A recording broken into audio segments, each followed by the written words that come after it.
Class 11 second semester political science তথা রাষ্ট্রবিজ্ঞান পরীক্ষার দোরগোড়ায় দাঁড়িয়ে তোমাদের জন্য নিয়ে চলে এলাম রাষ্ট্রবিজ্ঞান বিষয়ে একটি চূড়ান্ত গুরুত্বপূর্ণ নমুনা প্রশ্নপত্র।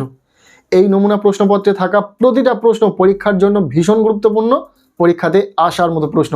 কাজেই তোমরা যারা রাষ্ট্রবিজ্ঞান পরীক্ষাতে ভালো রেজাল্ট করতে চাইছো, অবশ্যই এই নমুনা প্রশ্নপত্রে থাকা ছোট বড় প্রতিটা প্রশ্ন খুব ভালো করে পড়ে রাখো।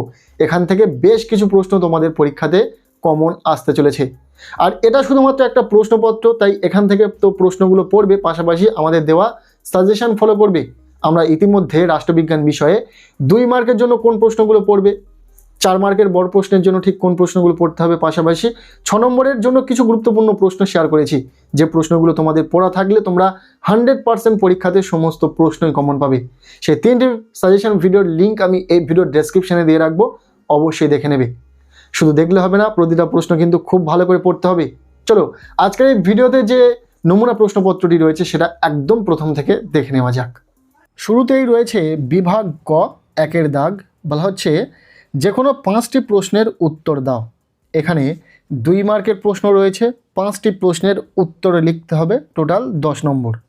2 মার্কের জন্য যে প্রশ্নগুলি রয়েছে প্রশ্নপত্রে দেখে নাও। প্রথম প্রশ্ন, সাম্যের 2টি বৈশিষ্ট্য উল্লেখ করো। ইম্পর্টেন্ট প্রশ্ন। এর অথবা প্রশ্ন, স্বাধীনতা সম্পর্কিত ল্যাক্সির ধারণাটি লেখো। 2 মার্কের ছোট প্রশ্ন হোক বা 6 মার্কের বড় প্রশ্ন হোক, প্রতিটা প্রশ্নের ক্ষেত্রে তোমরা একটি করে বিকল্প প্রশ্ন পাবে। তোমাদের 2x সিস্টেম রয়েছে। তো এখানে যেহেতু 5টি 2 মার্কের প্রশ্নের উত্তর লিখতে হবে, তার জন্য কিন্তু তোমরা 10টি প্রশ্ন পাবে, একটি করে প্রশ্নের একটি করে বিকল্প প্রশ্ন, যেমনভাবে এই প্রশ্নপত্রে রয়েছে। এরপর দ্বিতীয় প্রশ্ন, রবীন্দ্রনাথ জাতি বা নেশন বলতে কি বুঝিয়েছেন। ইম্পর্টেন্ট প্রশ্ন। এর যে অথবা প্রশ্নটি রয়েছে, উদ্বাস্তু সমস্যার মূলে কোন তথ্য দায়ী এবং কেন, খুবই ইম্পর্টেন্ট। এরপর 3 নম্বর প্রশ্ন, উদারনৈতিক গণতন্ত্রের 2টি মূল নীতি উল্লেখ করো। এবং এর যে অথবা প্রশ্নটি রয়েছে, কর্তৃত্ববাদী সরকারের 2টি বৈশিষ্ট্য উল্লেখ করো। 2 মার্কের জন্য এই প্রশ্নগুলো খুব ভালো করে পড়বে, প্রতিটা প্রশ্ন ভীষণ গুরুত্বপূর্ণ। এছাড়াও আমরা ইতিমধ্যে 2 মার্কের জন্য ঠিক কোন প্রশ্নগুলো পড়তে হবে সে বিষয়ে সাজেশন শেয়ার করেছি। আমি এই ভিডিওর ডেসক্রিপশানে সেই সাজেশন ভিডিওর লিঙ্ক দিয়ে রাখবো, অবশ্যই দেখে নেবে। সেই ভিডিওতে বলা প্রতিটা প্রশ্ন পড়ে রাখলেই তোমরা সমস্ত 2 মার্কের প্রশ্ন পরীক্ষাতে কমন পেয়ে যাবে। এরপর 4 নম্বর প্রশ্ন, স্বাধীনতার অধিকারের 19 নম্বর ধারায় কি বর্ণিত হয়েছে। এরপর শেষ যে প্রশ্নটি রয়েছে, এফপিটিপির কয়েকটি সুবিধা উল্লেখ করো। ব্যাস, 2 মার্কের জন্য এই প্রশ্নগুলো প্রশ্নপত্রে ছিল, ভীষণ ইম্পর্টেন্ট, প্রতিটা প্রশ্ন খুব ভালো করে পড়বে। এরপর রয়েছে বিভাগ খ 2-এর দাগ। বলা হচ্ছে যে কোনো 3টি প্রশ্নের উত্তর দাও। এখানে রয়েছে 4 মার্কের প্রশ্ন, 3টি প্রশ্নের উত্তরে লিখতে হবে, টোটাল 12 নম্বর। সো যে প্রশ্নগুলো 4 মার্কের জন্য এই প্রশ্নপত্রে রয়েছে আমরা দেখে নেব। প্রথম প্রশ্ন, আন্তর্জাতিকতাবাদের অর্থ লেখো। এর সাথে এর প্রকৃতি ও গুরুত্ব আলোচনা করো। ভীষণ গুরুত্বপূর্ণ প্রশ্ন, খুব ভালো করে পড়বে। এর যে অথবা প্রশ্নটি রয়েছে, জাতির আত্মনিয়ন্ত্রণের অধিকারের সপক্ষে যুক্তি দাও। এটিও গুরুত্বপূর্ণ রয়েছে, খুব ভালো করে পড়বে। এছাড়াও আমরা যে সাজেশন শেয়ার করেছি 4 মার্কের বড় প্রশ্নের জন্য ঠিক কোন প্রশ্নগুলো পরীক্ষার আগের মুহূর্তে তোমাদেরকে পড়তে হবে, তেমন কিছু গুরুত্বপূর্ণ প্রশ্ন বলে দিয়েছি। সেই সাজেশন ভিডিওর লিঙ্ক আমি এই ভিডিওর ডেসক্রিপশনে দিয়ে রাখবো, অবশ্যই দেখে নেবে। আর যেমনটা আমরা বলে থাকি, শুধু দেখলে হবে না, প্রতিটা প্রশ্ন তোমাদেরকে খুব ভালো করে পড়তে হবে, যে প্রশ্নগুলো ওই ভিডিওতে তোমরা পাবে। এরপর 2 নম্বর প্রশ্ন, মৌলিক অধিকার ও নির্দেশমূলক নীতির মধ্যে পার্থক্য আলোচনা করো।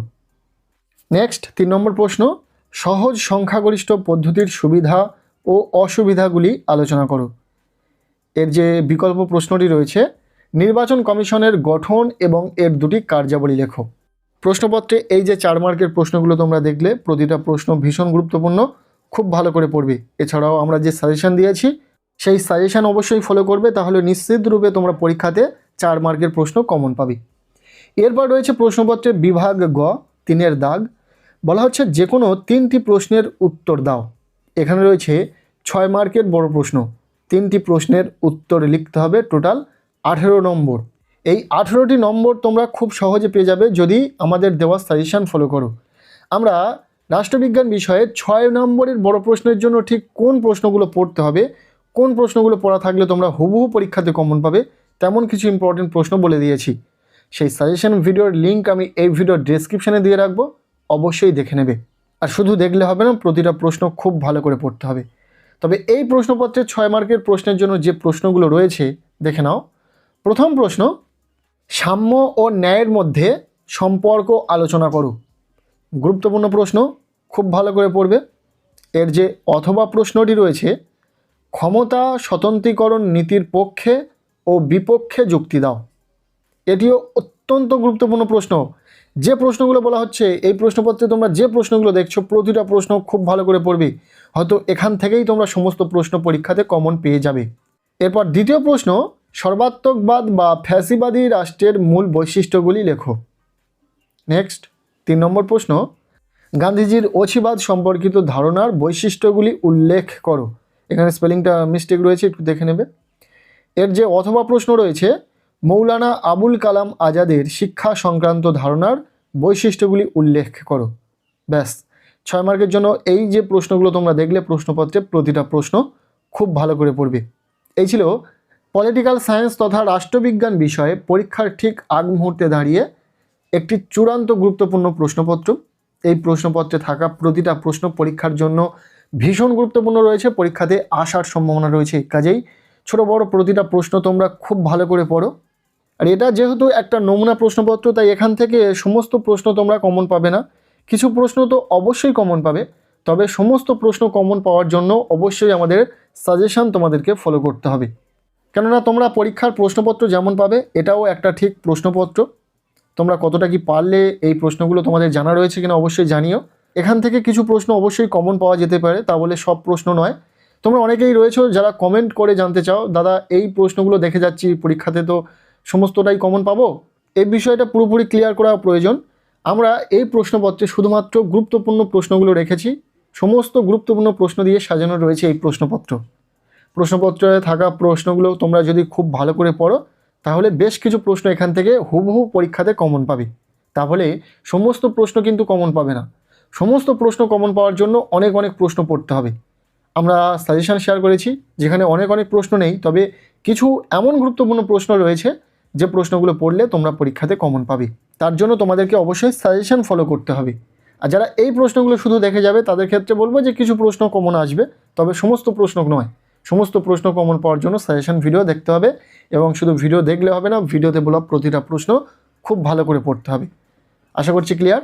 সো আজকের এই ভিডিওটি তোমাদের কেমন লাগলো অবশ্যই কমেন্ট সেকশানে জানিও। ভিডিওটি ভালো লেগে থাকলে লাইক করে দাও। আমাদের চ্যানেলে নতুন হলে চ্যানেলটিকে সাবস্ক্রাইব করে রাখো, আর পারলে ভিডিওটি বন্ধুদের সাথে প্রচুর শেয়ার করে দাও। প্রত্যেকের রাষ্ট্রবিজ্ঞান পরীক্ষা খুব ভালো হোক, সবার জন্য শুভকামনা রইল।